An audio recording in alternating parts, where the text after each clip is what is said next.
मिळालेल्या माहितीनुसार ई-KYC ज्या बहिणींची झालेली आहे त्यांच्यासाठी महत्त्वाचे अपडेट.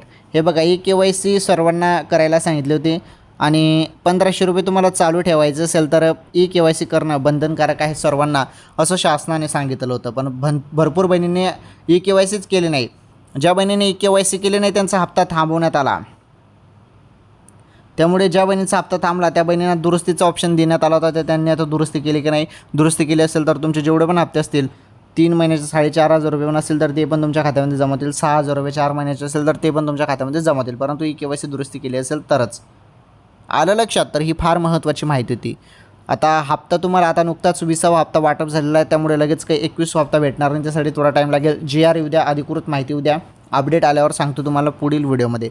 ओके लाडक्या बहिणींनो, चला ठीक आहे. या व्हिडिओला लाईक करा, शेअर करा. चॅनलवर पहिल्यांदा आलेले असाल तर आपलं चॅनल नक्की सबस्क्राईब करा. धन्यवाद. भेटू पुढील व्हिडिओमध्ये.